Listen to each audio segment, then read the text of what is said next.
Victor, because when Fnatic is playing the way they do and you're the number 10 team, there's not a lot you can do.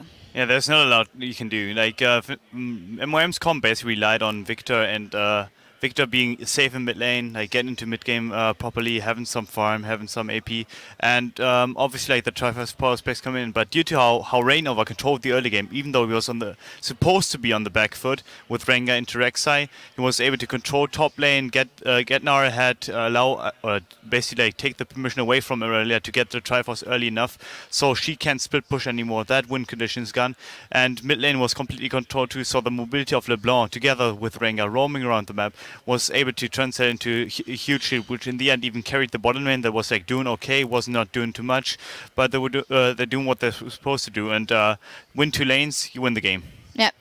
Besides from that, the Victor pick, the first one we've seen, and of course here in Europe it is. Do you think we will see it more in the Western world?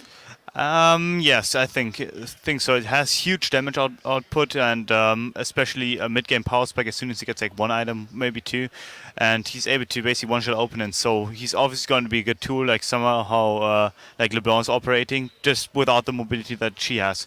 So you have to set him up, basically like get vision control down, control the map a bit, get yourself space to basically operate, and then he's going to do fine. But if you're in the back foot from the beginning of the game, I don't think it's a good pick. Yeah, well, Jat will be happy to hear that we'll be seeing more of Victor. Before we head to break, let's check in and see what you wanted to ask Amazing. Our first question comes from @KimChikorita, who asked, how did it feel to play against Dandy at Worlds?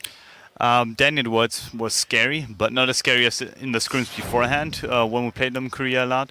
But regardless, it was a great experience for me. I was able to learn a lot of him, and I still fanboy him to this day, even if he didn't do so well in the LPL so far. He's picking it up again together with Marta, and both of them are really again shining lights for their teams.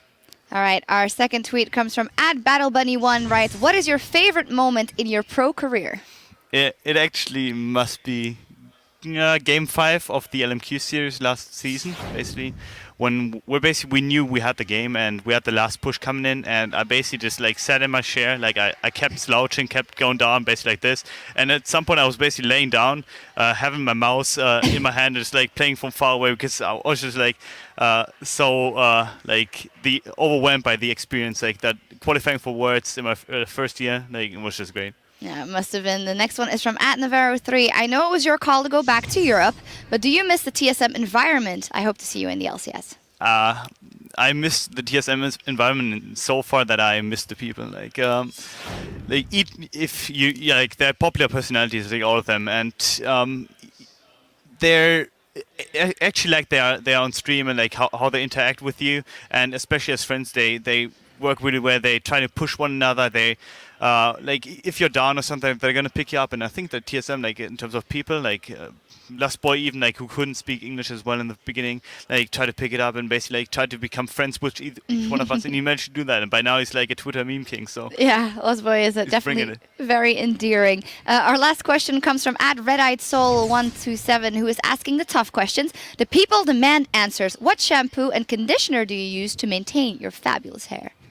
I don't use conditioner. Oh, damn. Well, I only use the tears of my challenger enemies right now, which are pretty I have a good storage of them. Yeah. So that's good. A little bit of salty conditioner, but it looks very shiny. Thank you for tweeting those in. If you've got some more to say, be sure to use the hashtag LCS to stay in the conversation throughout the day. Up next is a clash between 2 teams fighting for a position at the top of the table, H2K and the Copenhagen Wolves. We'll be right back, so don't touch that browser. Can MeetYourMakers play spoiler and upset the number 2 team in the league? We're about to find out.